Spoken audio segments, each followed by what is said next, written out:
acum am jucat un rol. Mi-am imaginat că sunt soția ta și că suntem căsătoriți de foarte multă vreme și tu acum mureai. Auzi?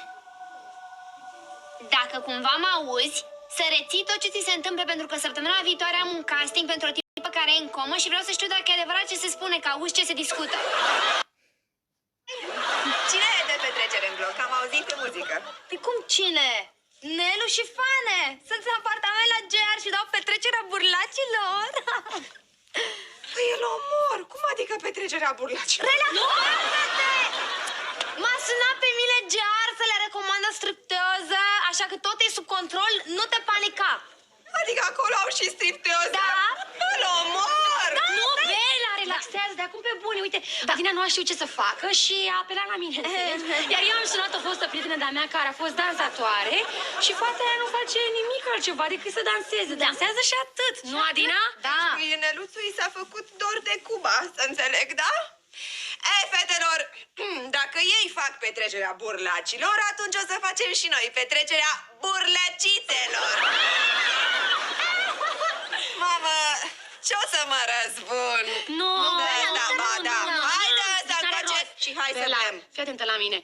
Au și petrecerea burlacilor, să avem și noi petrecerea burlacițelor și o să ne distrăm foarte tare la o, adică ceva, da? de mâine o să fiți logodiți. Tâmpită sunt. Nu o să-l deranjez. Cum ați otrăvit că... Mai bine să mergem în parcul nostru. Ai dreptate, acolo pământul este mai moale, Da. și putem săpa groapa mai adânc. Bravo, hai! Da. Du-te tu primul, du-te. Haide, mă, da. Da. Dar cine sunteți, tovarășe? Spune-mi, omul din umbră. Și dacă am ajuns până aici, îți dai seama că viitorul dumitale este asigurat, nu? Tovarășul Ceaușu, Nae Ceaușu, mi te-a recomandat ca fiind un tip de nădejde, nu? Și care nu o să trădezi partidul, nu? Partidul este mama mea. Da, foarte bine, foarte bine. Uite, ne-am gândit să-ți dăm un post de încredere, știi? Ne-am gândit în primărie la un post de notar, cum dumneata, cu pregătirea dumitale, o să faci în așa fel încât să distrugi din interior sistemul capitalist. Crezi că avem încredere în dumneata? Aveți toată încrederea, tovarășe. Auziți? Mă iertați. Da. Dar vocea noastră, timbru vocii, cât și zâmbetul larg, îmi amintesc de un coleg care în anul 2 de școală a plecat la Moscova, Mi-auzi. la Olimpiadă. Ce spui, măi, dragă?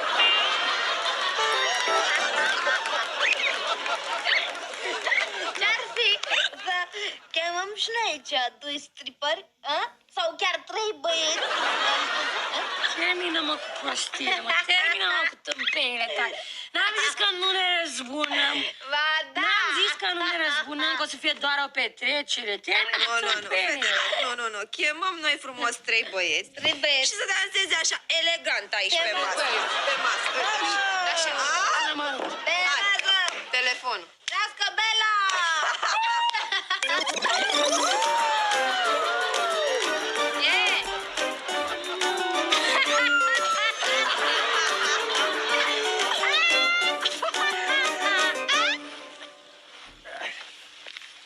Băi, Fane,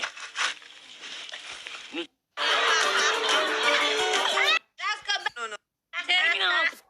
De școală a plecat la Moscova, mi-auzi. la Olimpiadă. Ce spui, măi, dragă?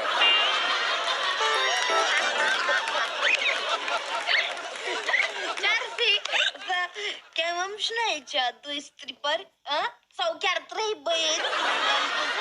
Termină-mă cu prostie, mă, termină-mă cu tâmpenile tale. N-am zis că nu ne răzbunăm. Ba da! N-am zis că nu ne răzbunăm, că o să fie doar o petrecere. Termină cu tâmpenile. Nu, chemăm noi frumos 3 băieți. 3 băieți. Și să danseze așa elegant aici Ce pe masă. băieți? Pe masă. Așa. Bela! Telefon. Trească Bela!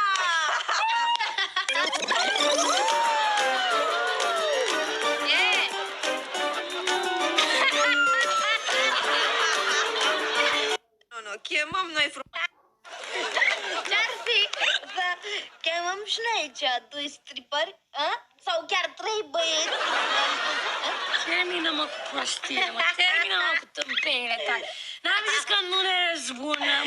Ba da! N-am zis că nu ne răzbunăm, că o să fie doar o petrecere. Termină Nu, tâmpenile. fetelor, nu. Chemăm noi frumos trei băieți. Și să danseze așa elegant aici pe masă. Pe masă. Așa.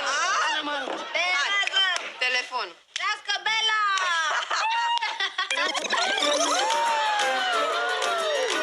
E!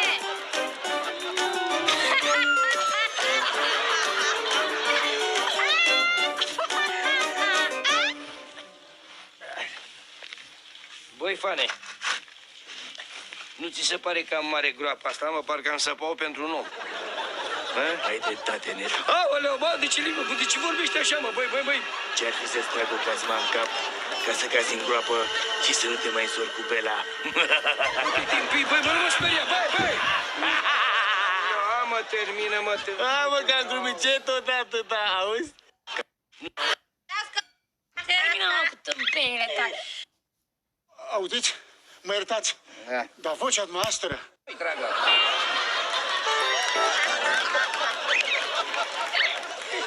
Ce-ar fi să chemăm și noi aici doi stripări, a? Sau chiar trei băieți? Termină, mă, cu prostile, mă. Termină, mă, cu tâmpenile tale. N-am zis că nu ne răzbunăm. Ba da! N-am zis că nu ne răzbunăm, că o să fie doar o petrecere. Termină Nu, tâmpenile. fetelor, nu. Chemăm noi frumos trei băieți. Și să danseze așa elegant aici pe masă. Pe masă. Așa. Hai, telefon. Trească Bela!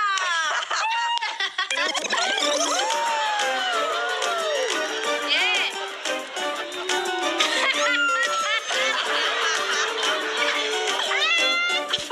Nu. Chemăm noi frumos trei băieți.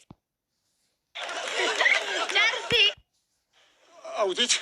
Mă iertați, Da. dar vocea noastră, timbrul vocii, cât și zâmbetul larg, îmi amintesc de un coleg care în anul 2 de școală a plecat la Moscova, Mi-auzi. la Olimpiadă. Ce spui, măi, dragă?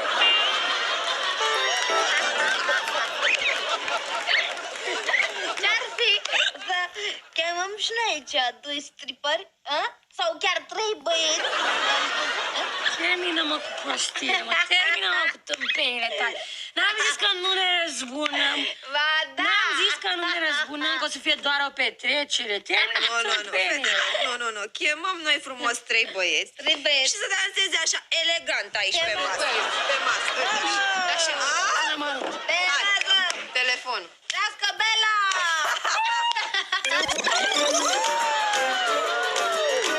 E!